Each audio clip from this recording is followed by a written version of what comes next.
We got another one of them. Popping at the mouth or the side of his neck when he pouts. No argument, no rebuttal from. He ain't from my town, I don't know him, so I'm guessing he's a clown. Welcome to 3 Count Commentaries. This is your host, MagMongoSlade, and let's talk about AEW Dynamite from June 18th, 2021. Pro wrestling is filled with, mock MMA or mock boxing concepts. The Lions Den match, Inoki versus Muhammad Ali, which ended up being a shoot for some reason. Then you got the Lions Den match, Shamrock versus Owen Hart. Then you've got, there's another Lions Den match, Steve Blackman versus Ken Shamrock. Then you have the TNA MMA fights where you had Jeff Jarrett and Kurt Angle and the classic Kurt Angle and Samoa Joe. Then you also got the NXT fight pits. All of these things were good to great. You could take it or leave some of them. AEW doing an MMA bout was not good. And I'm going to explain why it's not good. Let's talk about something that was good. Now, what was good was the presentation. They presented it as if it was a real MMA fight. They had a real cage. Aubrey was dressed like an MMA referee. Justin Roberts introduced them like an MMA fight. They had cornermen like an MMA fight. They had a round system like an MMA fight. Even though the cornerman was absolute trash because you got fucking Sean Spears. What the fuck can he teach you about fighting? Sean Spears needs help getting dressed in the morning. So I don't understand how he's a good corner man. No wonder you lost. Anyway, and Jericho was the corner man for Hager. Like, yeah, I'm going to put the guy who thinks he's a rock star in my corner when it comes to fighting. What? These things don't even make a little bit of sense. In any event, they had the regular MMA gear. Well, I think Wardlow was wearing his wrestling gear. I'm not sure. I don't remember. But they were barefoot, had the gloves and everything. And then they proceeded to have a mock MMA match, which is, them going around in circles for a few minutes, the occasional engagement. And then they started to, kind of doing a little bit of rumbling and some little hand-to-hands. But what the problem here is, pro wrestling is neither fish nor fowl, right? It's neither real nor expressly fake, quote unquote. What you do when you say that, we're going to do an MMA style fight is you end up exposing the business. And that's what they did here. Just like the Brawl for All, right? The Brawl for All exposed the business. You had guys that you've been telling people are tough getting knocked the fuck out and showing that they have no technique and they don't know how to fight. It was the same thing here, where you had at one point these two guys were just swinging arms at each other with no technique whatsoever. Now, Hager had some technique because he has some experience. But when they actually engaged, Wardlow just kind of was windmilling like like somebody, like an untrained gorilla. And Hager starts to run. He starts to flee at the end of the first round.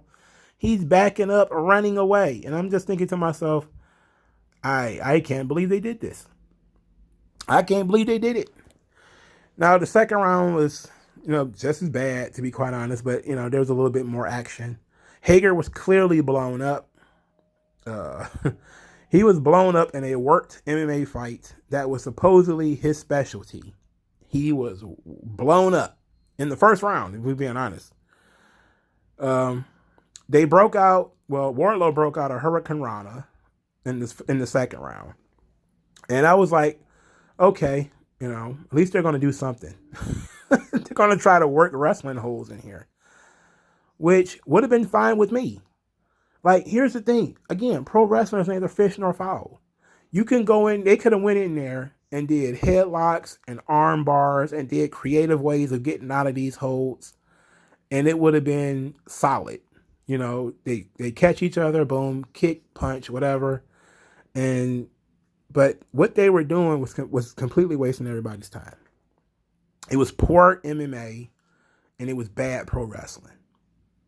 So it was it failed to reach the very low bar for being a legit. For starters, it wasn't a legitimate fight, and it didn't look like it because the guy who won was running. And I guess that was part of the story. Maybe that was part of the story. Who knows? You could always say, that's part of the illusion of wrestling. You don't know what's a work and what isn't. Was he supposed to run, or was he really legitimately gassed and overwhelmed and then going to get knocked out, even by accident? So that's part of the magic of pro wrestling. You never really know. But then let's talk about this finish. So the finish is a head and arm choke. Hager gets Wardlow in a head and arm choke. And Wardlow just kind of lays there in the head and arm choke. He kind of tries to sit up, and he doesn't dramatize it at all. That's the art of pro wrestling. It is in the dramatization of it. They were kind of doing a little bit of that, where somebody would land a punch and they would kind of act it up. They would kind of play it up, playing to the crowd and everything and all that kind of stuff. That's the strength of pro wrestling. When Wardlow was in that head and arm choke, he should have been struggling, fighting, gasping for air, kicking and reaching and doing everything to try to get out of that thing instead of just kind of laying there in it. And then, of course, because it's 1998 permanently, he gives a middle finger to the camera, and I'm guessing Chris Jericho, who's watching, before he quote unquote passes out. Never understood how people quote unquote pass out and they're back on their feet 2 minutes later, a minute and a half later, without any type of doctor or anything with a smelling salts to wake him up. It's just, his arm went down, and then Aubrey called for the bell. And I just looked at that shit like, man, this sucked. This was terrible. But I will say this, and I say this not because I have to, but because I want to. I will give them credit, because I said it before. AEW is willing to just throw shit at the wall and see what sticks, right? Because their fan base is so... the shield wrestling media doesn't care. They'll find little things to talk about. Like, this shit was super boring. And they'll just talk about, I love the presentation of this. Do you see how referee Aubrey looks like a real MMA referee? Oh my God, how tremendous. Like, I even saw people saying, like, WWE, they were doing, when they did the Brawl for All, this was their version of, like, the Brawl for All was for real, though. This looked like bullshit, and it came across like bullshit, and people were booing it and said it was boring. The only people who are really caping for it are folks who are already in the cult and in the shill media, the access media. The only people really shilling for this. This was bad. Okay? This was the shits on stick over a roasted flame. It was that bad. But, like I said, I'll give them credit for being willing to just throw shit out there because they have a forgiving fan base. How people can say, WWE did Brawl for All. It was like 1998. Like, how many quote-unquote MMA-inspired things have they done since? And we just going to gloss all over that to go straight to the Brawl for All. That's kind of stupid. Another one of those apples to oranges comparisons. Like, why didn't you compare it to NXT's Fight Pit? Which is probably the better comparison in this situation. Because you can only win the Fight Pit by submission or knockout. But that would mean, actually, you don't get credit for doing that. But I will give them credit for taking the chance and trying to make a Wardlow Hager match interesting. So I will give them an F for effort. Otherwise, I would say shred this show and throw it up in the air, and the pieces shall fall where they may. After the match, there was a fight, because why not? Jericho and everybody got jumped by the Pinnacle. And then Sammy Guevara came out there to run MJF off. So MJF decked Dean Malenko. So Dean Malenko got to take a bump. That was nice. I mean, they haven't really done a good job of putting any heat on Dean Malenko. So it was just like, yeah, if you're not my age, it's some guy in your 30s, who is Dean Malenko to you? Nobody, So they bank it on everybody who's watching this show being in my age bracket. You know, all these guys who are 30 plus, who know who Dean Malenko is, even if you've seen an episode of Nitro, because we're supposed to believe that him and Chris Jericho are best buds now, because they've done 2 segments together. It's like, you're gonna have to do a little bit more of that. Like, they're gonna have to like ride a bicycle together, eating ice cream, and they're gonna do a little bit more than just. I saw him talking to Chris Jericho one time a couple of weeks ago. Like, I don't know. That's just me. You know, do with it as you will. Do what thou wilt. Cass cut a promo. He was quoting the Bible. He was very intense, saying that vengeance is his and that he's not a righteous man, that he's done being decent. And Eddie Kingston told his opponents to pray to their God, because your soul and asses belong to him. And then they went out there and lost. Cass, Penta, El Zero M, and Eddie Kingston lost to Matt Jackson and the Good Brothers. This match had no rules because it was just people everywhere. It was a typical Young Bucks match. Whether it's one of them or it's 2 of them, there's no rules. I could not follow what was going on. But one thing that was interesting was that Carl Anderson actually got a pinfall. He did a diving net breaker on Penta to get the win after, I think it was Nick Jackson, sprayed Penta in the face. Of course, he got sprayed, and then he happened to hang around with his neck in perfect position for the diving net breaker, because, you know, you couldn't feed that spot any better. It was a pretty action-packed match. It was guys jumping all over the place, including Eddie Kingston, who did like a flying shoulder tackle.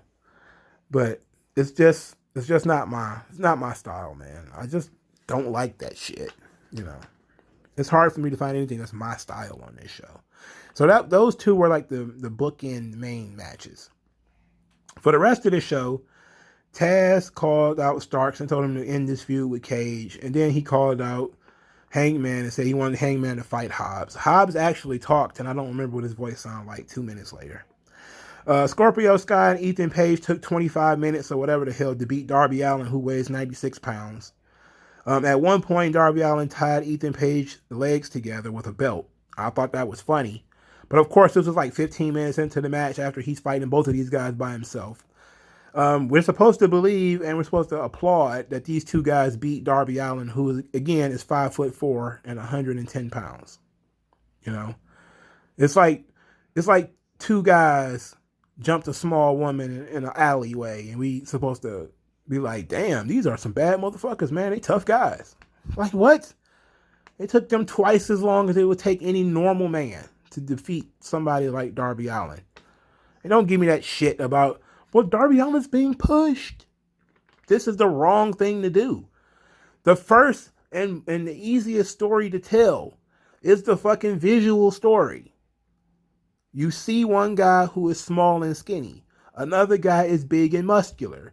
That's the story you should be telling. They shouldn't be fighting 50-50. It shouldn't be that difficult for one guy to beat the shit out of the other one. Tell the visual story so that it makes sense to the viewer. If the story that if your Rambo looks like John Oliver, you're doing something wrong. Okay? If you casted a fucking movie of a badass motherfucker who goes around killing half the world, and he looks like Andy Dick, you did something wrong. Your casting was off. Nobody's going to buy that. It was shit. Do it again.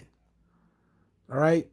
In this situation, Darby Allin is a small underdog. Sure, you have him beat one of these guys. You have him say, okay, I'm not going to fight both of you. You two, which one of you got the biggest set of balls? You get in here and you fight me. And then I'll fight the next one the next week. You tell him, oh, I'm going to fight them both at the same time. Okay, well, they should have beat him in 3 minutes. They really should have beat him fast. For starters, you're supposed to be putting over that they're a pair of tough guys. Second, you really want them to look legitimate. They shouldn't take this long to beat this guy. Handicap matches never go right. They're the shits. They're one of the top matches that always go wrong. You know, because if one guy beats two, The two who lost looked like shit. If two guys beat one, so what? You had a numbers advantage. It never goes right. There is no positive. The only positive is if it's 1-on-1 and then the other person cheats.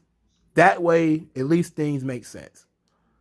You could have just had Scorpio Sky Russell, Darby Allin, and then Ethan Page with an excessive amount of cheating due to, a ref bump or a distraction or something like that. Could have been so much better. Would have made a lot more sense visually. Even though Darby Allin is still pathetically small. But having this match was over 10 minutes. I was disgusted. Then they did it again. Orange Cassidy and Cesar Bonini. Same situation. Cesar Bonini looks like a big mob boss. Orange Cassidy looks like he pumps gas. And all of a sudden, this guy... Well, for starters, you got this feud. This feud is all kinds of fucking dumb. I can't believe it. People really get upset at... I'm not going to go there. Let's put it like this, though.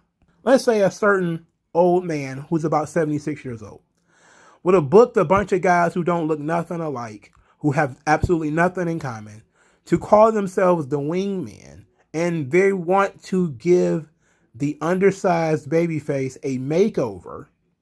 They hold him down and brush his hair in the middle of a match. What do you think they would have said? Oh, they would have said he was senile. They said he must have dementia. But what do we get from the shill media? Oh man, I really like that Orange Cassidy. He's so over with the fans. Oh my God. Ryan Nemeth looks so much like Dolph. Get the fuck out of here, man. What the hell is this shit? This was stupid. Why? I mean, you have to match people up. Why not get Orange Cassidy a jobber that's his own size or even smaller? Why did look, I hope Cesar Bonini's wife is okay. I know he's working because, he's got to take care of his wife. But you have to do things that make sense.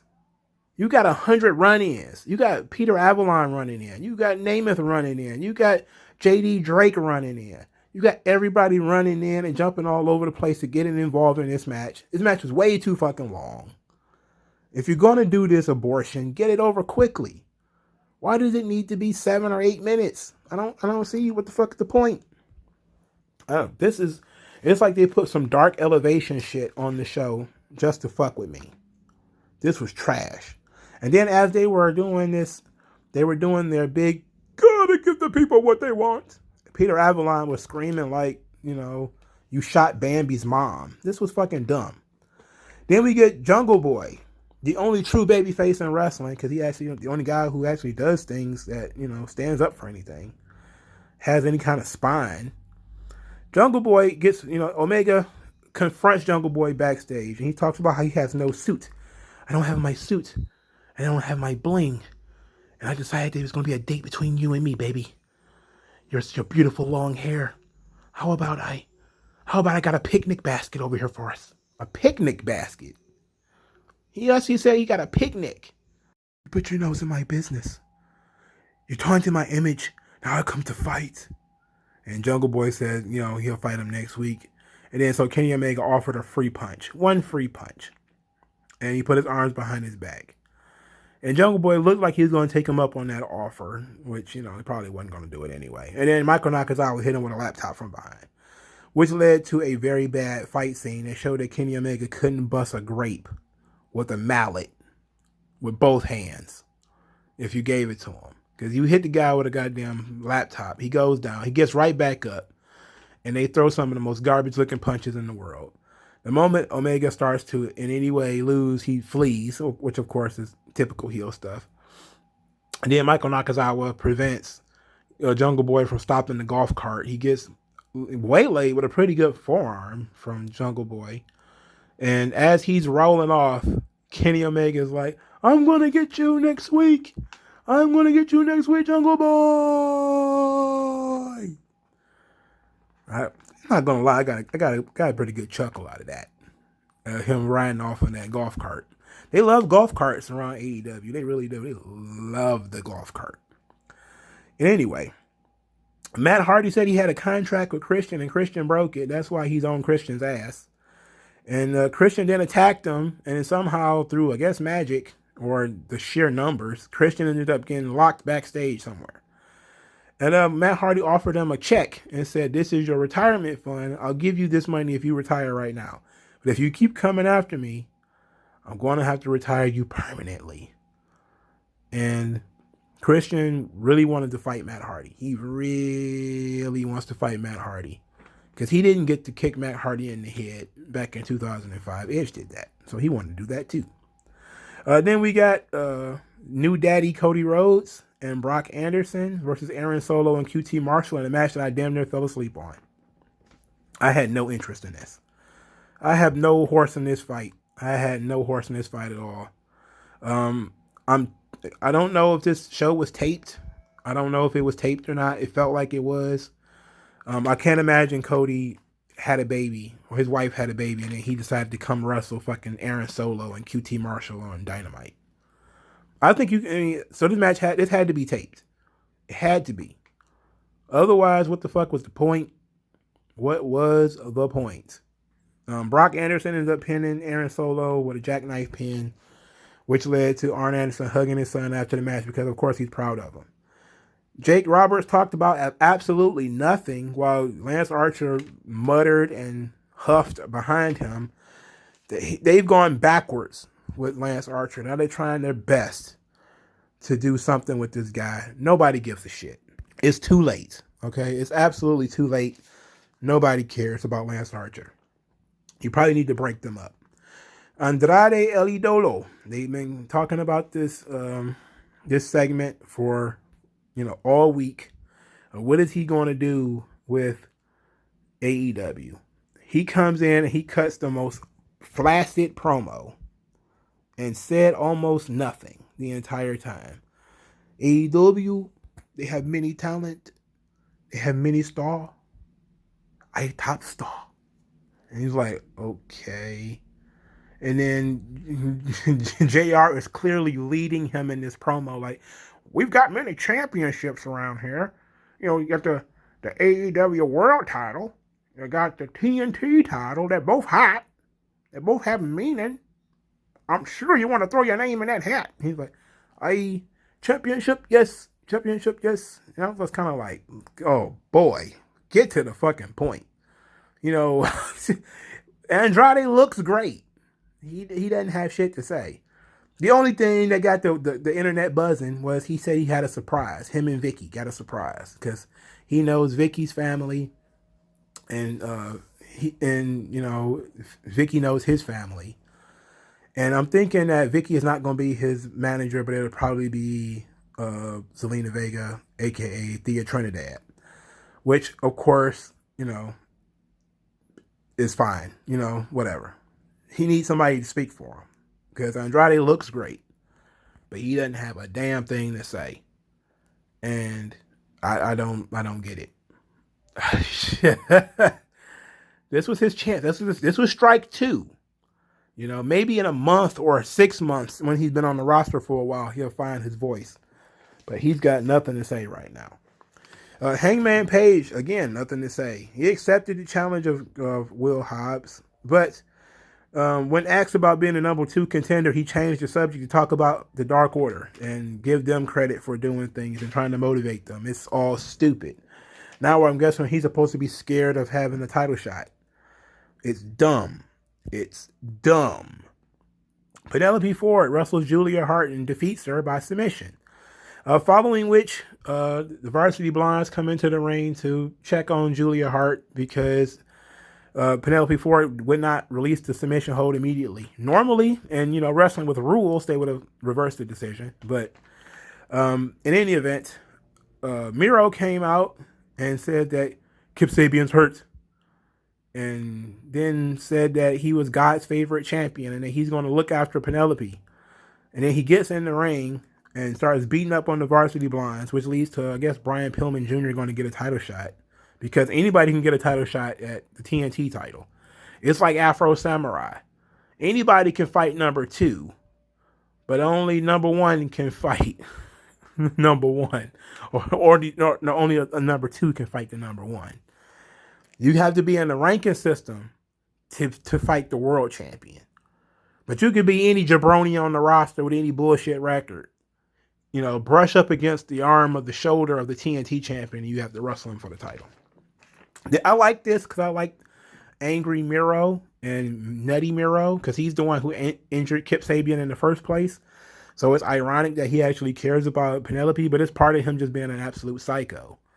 You know, he still thinks that they're friends. Vicky Guerrero came in screeching at Britt Baker about winning the title match for Nyla Rose.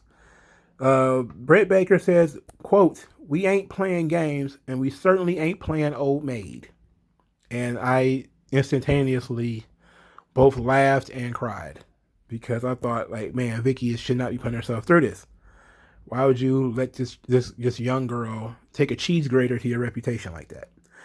But, you know, put over the champ, why not? Then Vicky claims that she's owed a favor by Tony Khan because she brought in Andrade. And she's going to use that favor to make a tag team match of Vicky and Nyla versus Rebel and Britt. I mean, she has the worst. I would give away favors too if people were that goddamn dumb. If you were that dumb, I would give away favors too. Instead of just saying, "We want a title match." And then Britt's like, whatever. Instead of saying, "No, we want a title match. You know, he owes me a favor. That's what I want. I want that title match and I want it at this particular point in time. This is what I wanted." And doing that, she's going to put herself in the match. No diss to Vicky, but she's a lady of a certain age. She's got to be in her 50s. Why? She's not really going to wrestle, right? It just doesn't make any sense. This is stupid. We did a vignette for FTR and Santana and Ortiz, where Santana and Ortiz explained that why they're not the tag team champions because they've been kind of laying the foundation for other people to succeed. And I thought that was dumb. Like, shouldn't your own success come first? Like, that's weird. And then to end the show, because I already talked about the main event, we got to talk about Mark Sterling and Jade Cargill, where clearly they have nothing for Jade to do. I don't know, like, she's supposed to be like this superstar character, and obviously she's been stuck in a rut for like 4 months. But the Shield media is still like, "Oh my gosh, she looks like such a star. She just looks like a star. Look at her." I'm like, she's been doing the same fucking thing for 4 fucking months. She has not progressed at all since she had one match with Red Velvet, which had to be like 3 months ago now. And then she really hasn't done anything since the Shaq match, which was, in January? Or early February? Or something like that? This is hard. You know, this is a hard L. Jade Cargill is a non-entity in the women's division. She's undefeated. She hasn't beaten anybody. She's barely on fucking TV. And when she is on TV, she's hanging out with a guy calling himself Smart Mark Sterling.